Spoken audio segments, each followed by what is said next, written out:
ठीक है। भाई चौथा पाद चल रहा है प्रथम अध्याय का। हम 16वें सूत्र पर थे उस दिन। हाँ। इसमें आया है जगद्वा चित्वा जगद्वा चित्वा जगद्वा चित्वा।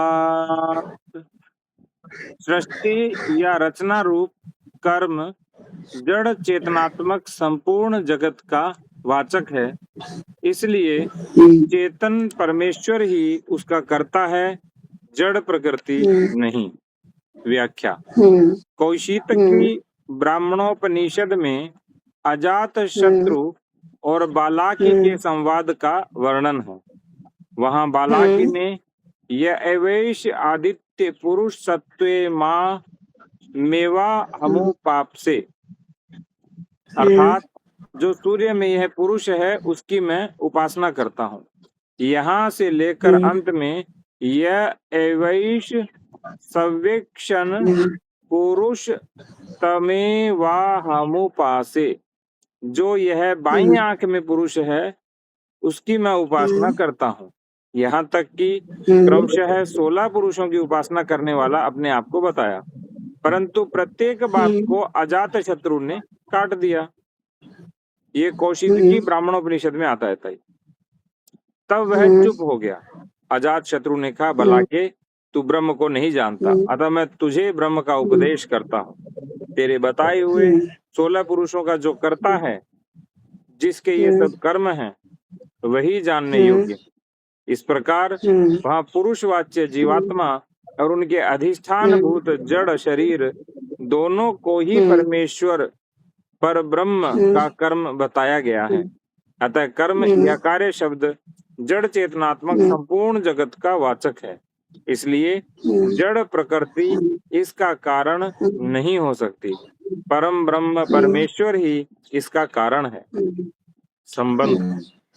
उपर्युक्त प्रकरण में ज्ञेय रूप से बताया हुआ तत्व प्राण या जीव नहीं, ब्रह्म ही है। इसकी पुष्टि के लिए सूत्रकार कहते हैं 1:4:17 जीव मुख्य प्राणलिंगानेति चेतद व्याख्यातम। जीव मुख्य प्राणलिंगानेति चेतद व्याख्यातम। चेत इति जीव मुख्य प्राणलिंगात न तद व्याख्यातम। यदि ऐसा कहो कि उस प्रसंग के वाक्य शेष में जीव तथा मुख्य प्राण के बोधक लक्षण पाए जाते हैं, इसलिए प्राण सहित जीव ही ये तत्व होना चाहिए, न ब्रह्म वहां ज्ञेय नहीं है। तो इसका निराकरण पहले ही किया जा चुका है। व्याख्या। यदि यह कहो कि वाक्य शेष में जीव और मुख्य प्राण के सूचक लक्षणों का स्पष्ट रूप से वर्णन है, इसलिए प्राण के सहित उसका अधिष्ठाता जीव ही जगत का कर्ता एवं ज्ञेय बताया गया है, ब्रह्म नहीं, तो यह उचित नहीं, क्योंकि सशंका का निवारण पहले 1:31 सूत्र में कर दिया गया है। वहां यह बता दिया गया है कि ब्रह्म सभी धर्मों का आश्रय है, अतः जीव तथा प्राण के धर्मों का उसमें बताया जाना उचित नहीं है। यदि जीव आदि को भी ये तत्व मान लें तो त्रिविध उपासना का प्रसंग उपस्थित हो सकता है, जो उचित नहीं है। अब सूत्रकार इस विषय में आचार्य जैमिनी की सम्मति क्या है यह बताते हैं। 1:4:18 18वां सूत्र। जैमिनी तु अन्यार्थम प्रश्न व्याख्यानाभ्याम च एके एवं अपि। अन्यार्थम तु जैमिनिः प्रश्न व्याख्यानाभ्यामपि चैवमेके।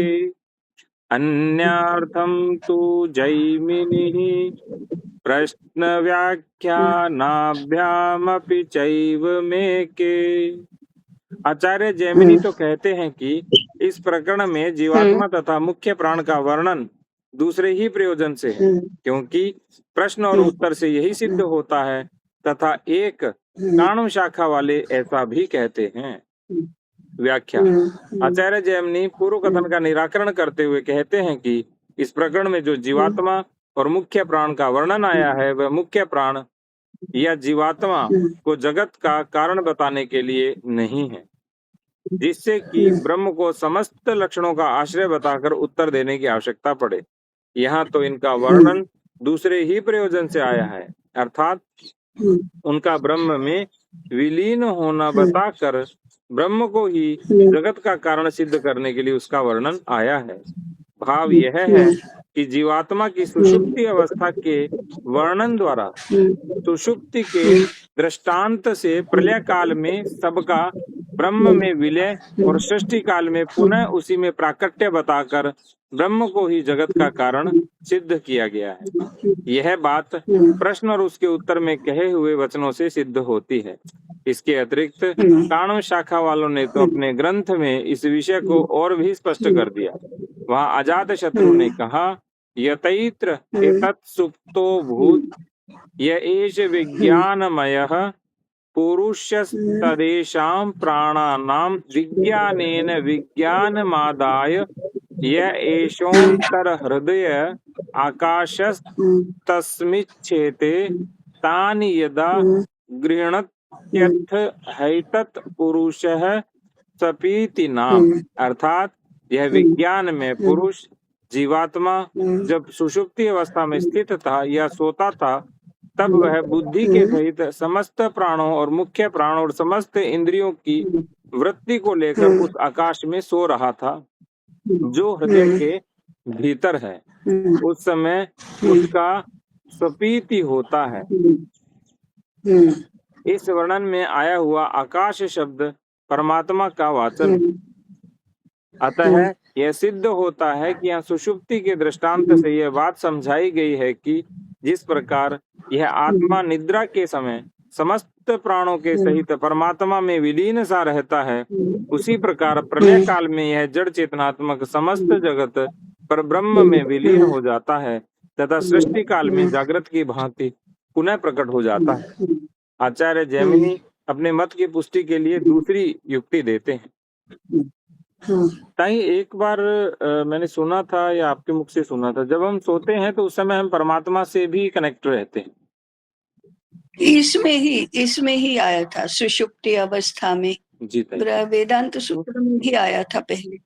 इस सुषुप्ति अवस्था में हम परमात्मा के निकट रहते हैं, परंतु जागृत अवस्था में हमको ये स्मरण में नहीं रहता। ऐसे विस्मृति बहुत सारी बातों की ये आवरण है, ये हमें नहीं पता। वैसे भी हमें कहाँ पता है कि नींद में हमारा होता क्या है, हम कहाँ होते हैं, कैसे नींद आती है, कैसे नींद खुलती है, कुछ नहीं पता। हमको क्या पता है, नींद आती है इतना अनुभव है, परंतु सो जाने के बाद क्या होता है हमें नहीं पता। सोकर जागने के बाद इतना ये रहता है कि बहुत अच्छी गहरी नींद आई, अथवा आज तो ठीक से नींद नहीं आई, इतना तो पता रहता है। परंतु जब गहरी नींद होती है तब हम कहाँ होते हैं और क्या कर रहे होते हैं और क्यों क्या कर रहे होते हैं और क्या नहीं कर रहे होते हैं, इसका हमको कहाँ पता है।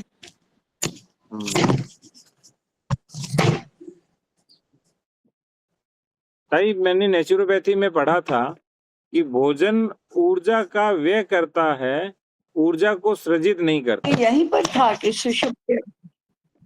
हाँ, और दूसरी बात उसमें थी कि जो ऊर्जा मिलती है वो प्राण से, और प्राण जिससे कनेक्ट होता है आत्म तत्व, उससे मिलती है ऊर्जा।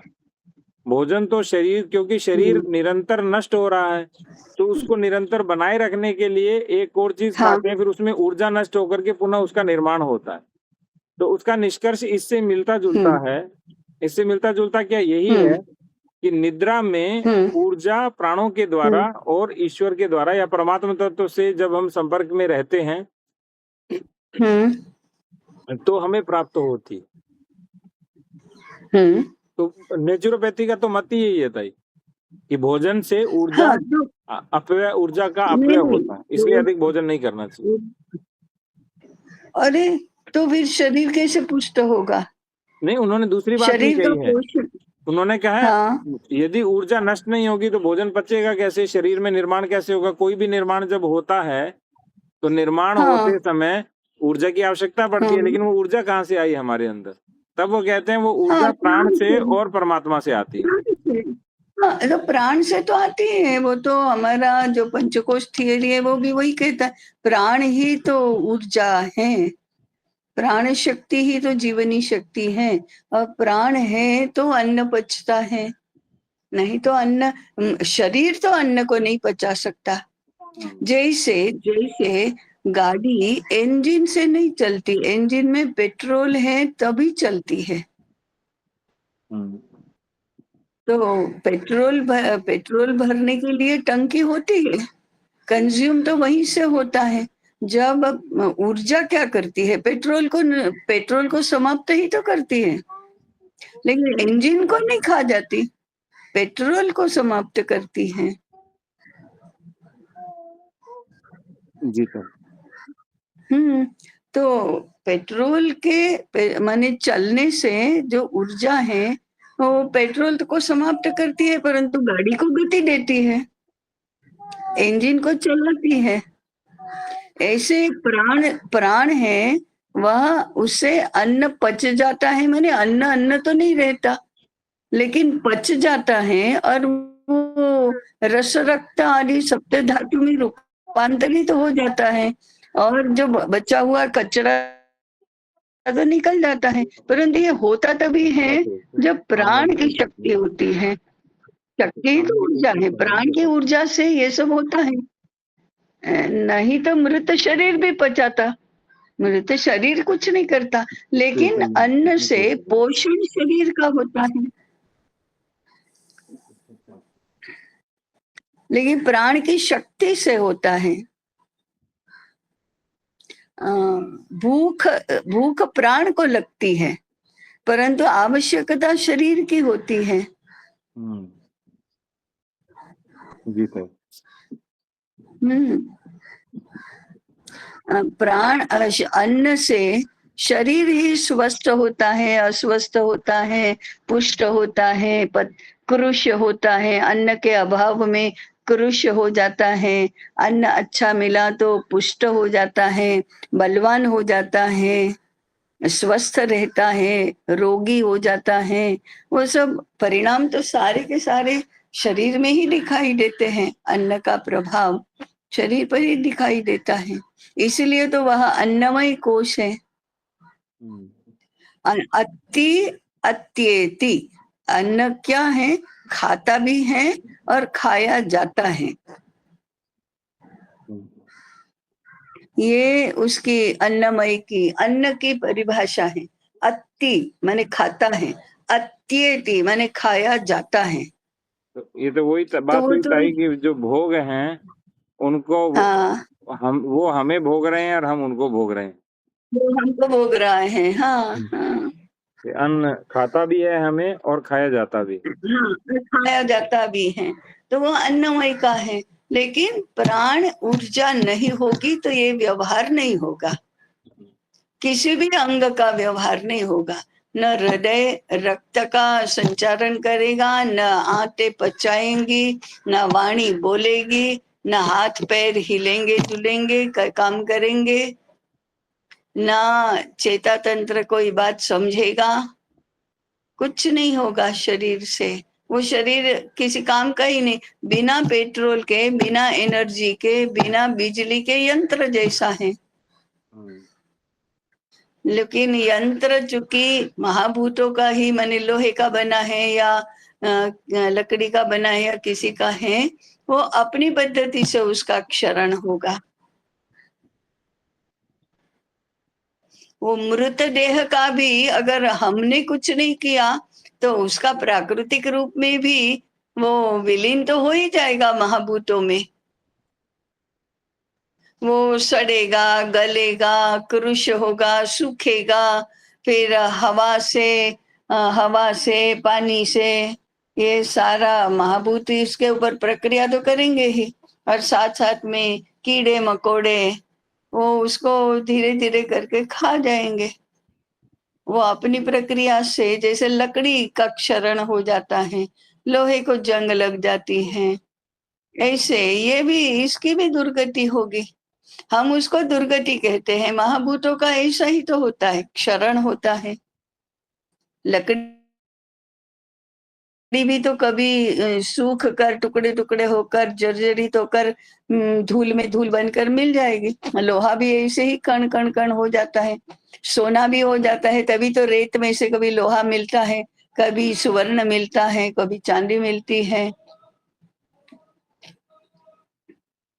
ऐसे ही पानी में ये तत्व मिले हुए रहते हैं, पत्थर में मिले हुए रहते हैं।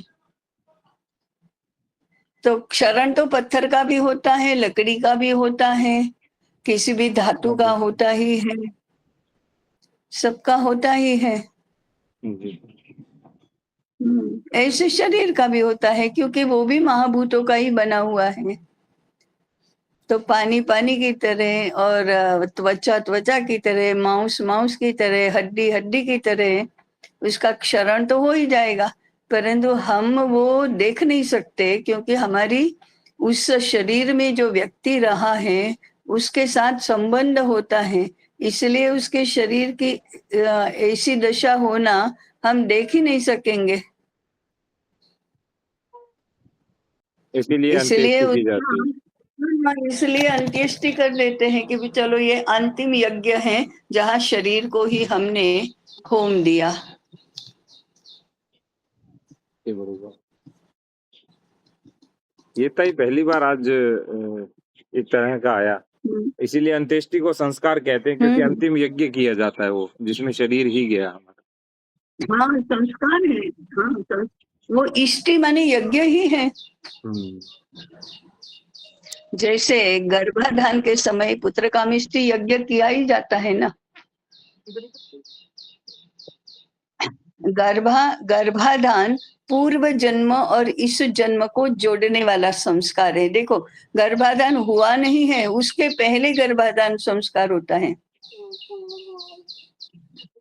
तो पूर्व जन्म और अब जो जन्म होना है, दोनों को जोड़ने के लिए, आह्वान करने के लिए, जन्म को जोड़ने वाला, और अंत्येष्टि इस जन्म को आगामी जन्म के साथ जोड़ने वाला संस्कार है।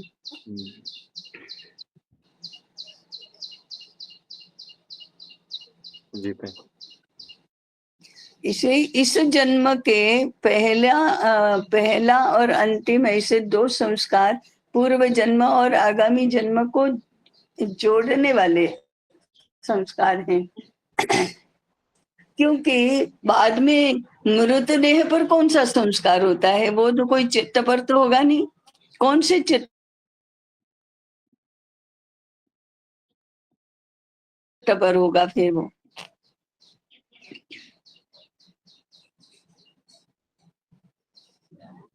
जी ताई, बहुत अच्छे से हाँ स्पष्टता हुई ताई। जी, 1/4 मैंने सारी बातें ना सारी बातें बहुत रोमांचकारी और अद्भुत है कि, और हमको तो रोज रोज ऐसी बात आने पर हमारे ऋषि मुनियों की बुद्धि पर बहुत माने अद्भुत बुद्धि के क्या विलक्षण क्षमता है कि ऐसी बातें उनकी बुद्धि में आती है, उनके लिए वे रचना करते हैं, डिवाइस करते हैं कि ऐसे करना, ऐसे करना, ऐसे करना। इसके लिए वे मंत्रों की भी रचना करते हैं, और क्रिया कर्म कर्म माने क्रिया क्या करना वो भी उनको सूझता है। और ये कितनी माने केवल चिंतन नहीं करते, कृति में भी वो चिंतन कितना स्पष्ट रूप से और कितना बारीकी के साथ उतरता है। कि हाँ अंत्येष्टि के मंत्र ये होते हैं, गर्भाधान के मंत्र ये होते हैं, उसके होम द्रव्य भी अलग होंगे।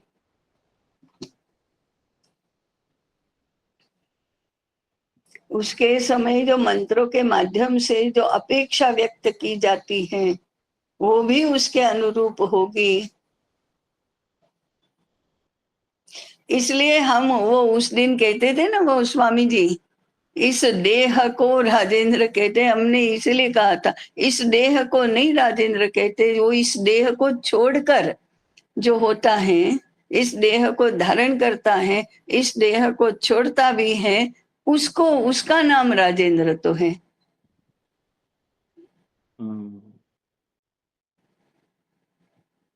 तभी स्वामी जी में स्पष्टता हुई, फिर स्वामी जी ने कहा, वो स्वीकारा भी उन्होंने।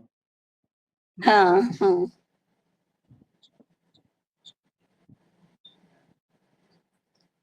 जी। जी सर। 1/4/19 वाक्यान्वयात् वाक्यान्वयात् वाक्यान्वयात्। पूर्वापर वाक्यों के समन्वय से भी उस प्रकरण में आए हुए जीव और मुख्य प्राण के लक्षणों का प्रयोग दूसरे ही प्रयोजन से हुआ है, यह सिद्ध होता है। व्याख्या। प्रकरण के आरंभ कौशितकी उपनिषद में ब्रह्म को जानने योग्य बताकर अंत में उसी को जानने वाली महिमा का वर्णन किया गया है। इस प्रकार पूर्वापर के वाक्यों का समन्वय करने से भी यही सिद्ध होता है कि बीच में आया हुआ जीवात्मा और मुख्य प्राण का वर्णन भी उस परब्रह्म परमात्मा को जगत का कारण सिद्ध करने के लिए होता है।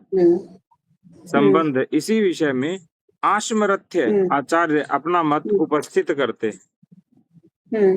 यानी कितना हमारे यहाँ लोकतंत्र था, सभी आचार्यों को बताया गया कि भाई किसी को आचार्य को यदि इससे जुड़ रहा है तो वो वेदांतिक है, यदि नहीं जुड़ रहा है तो फिर वो वेदांति नहीं है। किसी आचार्य को छोड़ा नहीं हमने। लिंगम प्रतिज्ञा सिद्धे इति आश्मरथ्यः प्रतिज्ञा सिद्धेर लिंगमित्याश्मरथ्यः प्रतिज्ञा सिद्धेर लिंगमित्याश्मरथ्यः।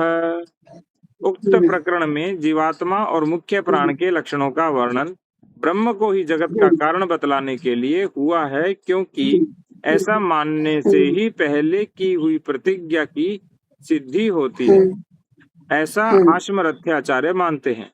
आश्मरथ्याचार्य का कहना है कि अजात शत्रु ने जो यह प्रतिज्ञा की कि ब्रह्म ते ब्रवाणी, तुझे ब्रह्म का स्वरूप बताऊंगा, उसकी सिद्धि पर ब्रह्म को ही जगत का कारण मानने से हो सकती है।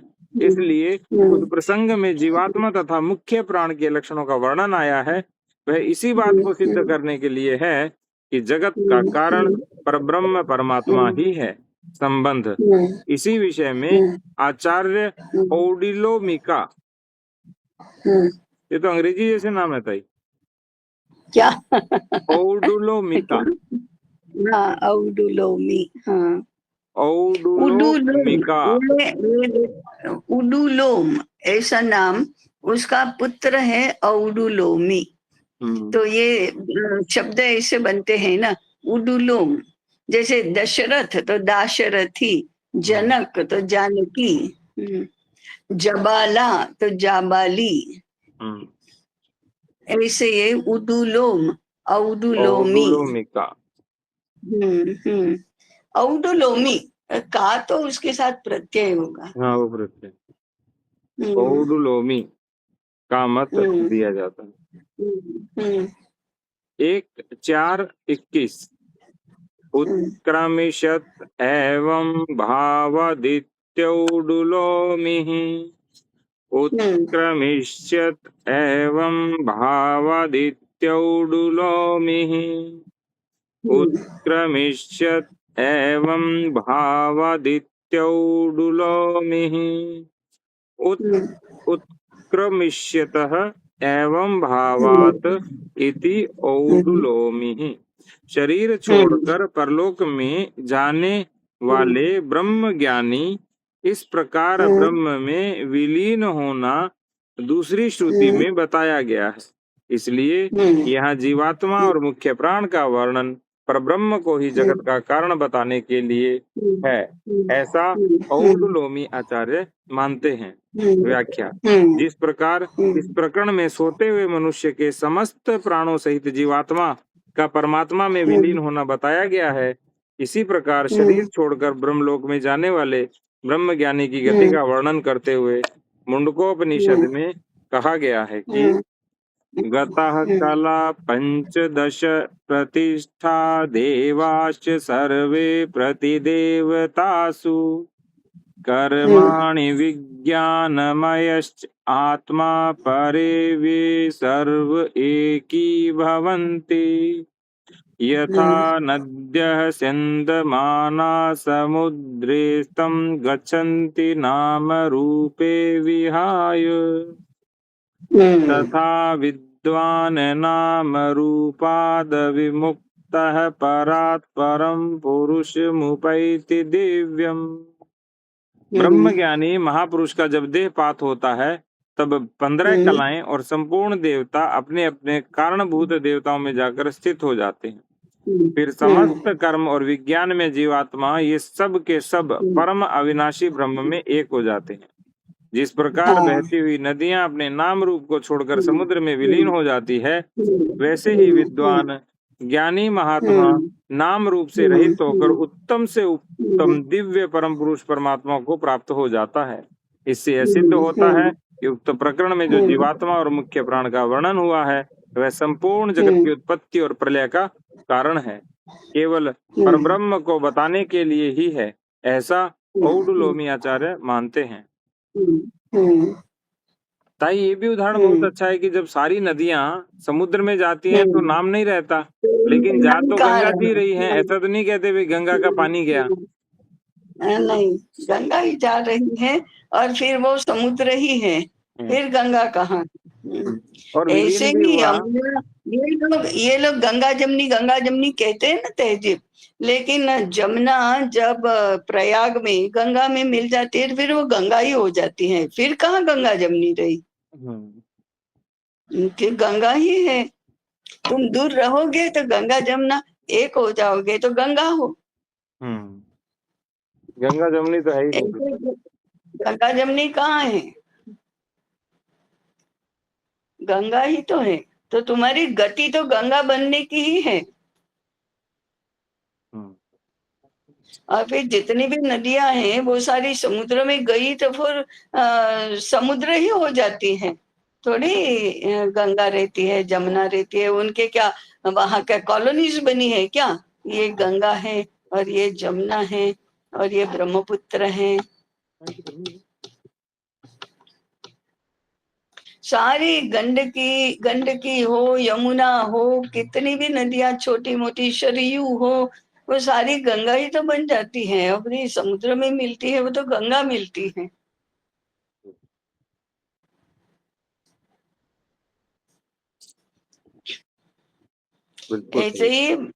ऐसे ही ब्रह्म में मिल जाने वाले सब लोगों को, पहले मुसलमान हो, जैन हो, पारसी हो, ख्रिस्ती हो, जो भी हो, उनको हिंदू बन जाना पड़ेगा, तभी वो ब्रह्म में विलीन होंगे। ब्रह्म में विलीन होते समय थोड़े अलग अलग होकर करेंगे। इसीलिए ईश्वर एक है ताई, ब्रह्म एक है, सभी को ब्रह्म में विलीन होना है। और क्या, एक ही है।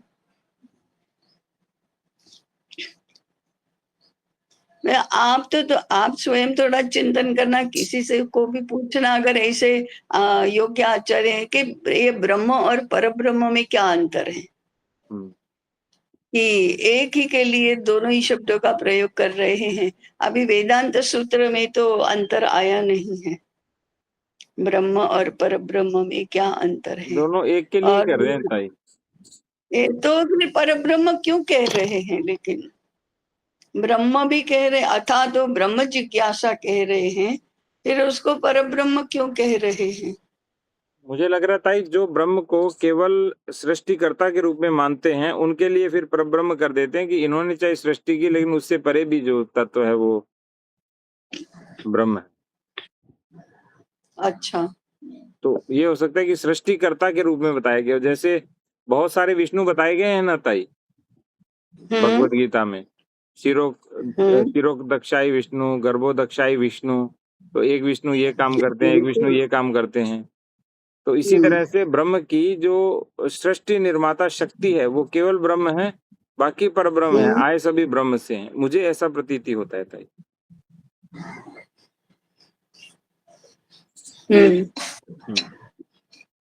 क्योंकि पुरुष को भी ब्रह्म कई जगह पे कहने का प्रचलन है ताई। हाँ है ना। तो अब पुरुष से परे कौन है? पुरुष से परे वो आत्म तत्व है, तो परब्रह्म है, हाँ। परमपिता परमात्मा है। तो हमारे वेदांत की दृष्टि से तो ताई ब्रह्म और परब्रह्म एक ही है, अलग कोई भाव नहीं है। लेकिन अन्य दर्शनों के अंदर ब्रह्म और परब्रह्म आ जाएगा मुझे लगता। अच्छा। बाकी मैं और चर्चा करूंगा ताई किसी विद्वान से। सांख्य में तो ब्रह्म शब्द ही नहीं है। हाँ, सांख्य में तो नहीं है। योग में ब्रह्म शब्द ही नहीं है। ब्रह्म ये शुद्ध वेदांती संकल्पना है। जी। 1:4:22। अब काश्य कृष्ण आचार्य का मत उपस्थित करते। अवस्थितेरिति काश्य कृत्स्नः, अवस्थितेरिति काश्य कृत्स्नः, अवस्थितेरिति काश्य कृत्स्नः।